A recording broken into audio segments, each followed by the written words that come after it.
جو لوگ عموماً طوطے پالتے ہیں انہوں نے دیکھا ہوگا، ان کا علاج پوچھیں کہ ان کا علاج کیا ہوتا ہے۔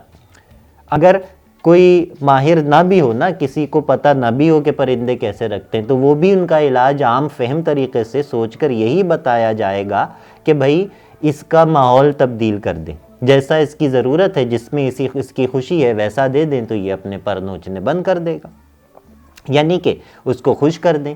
اب مدعا کیا پیش آتا ہے کہ بھئی آپ اس پرندے کو خوش کرنے کے لیے باغ کہاں سے لائیں گے، اپنے کمرے میں باغ کہاں سے لگائیں گے؟ لو پھر بشیر بدر کا شعر یاد آ گیا کہ باغ میں کوئی بھی لان میں کوئی بھی بیل ایسی نہیں جو دیہاتی پرندے کے پر باندھ لے، جنگلی آم کی جان لیوا مہک جب بلائے گی واپس چلا جائے گا۔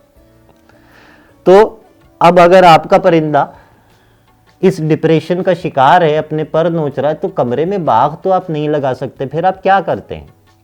پھر آپ جتنا ممکن ہو سکے اس کے پنجرے کو ڈیکوریٹ کرتے ہیں۔ اس صورت میں آپ یہی کرتے ہیں کہ پنجرے میں چھوٹا سا باغ لگا لیتے ہیں، پھول پودے ساتھی پھل لا دیتے ہیں۔ یہی وحشت کا شکار ہو کے آپ اپنے ساتھ کریں۔ بہت معمولی سی بات یہاں پر آپ کے ساتھ میں شیئر کر رہا ہوں، ایک تعویذ دے رہا ہوں، بہت مختصر سا طریقہ بتا رہا ہوں، اور اگر یہ کارگر ثابت نہ ہوا تو آپ اپلوز ادب کا نام بدل دیجیے گا۔ تو ایمان بھائی سوچ رہے ہیں اپلوز ادب نے کیا بگڑا، میرا نہیں بدل سکتا نا۔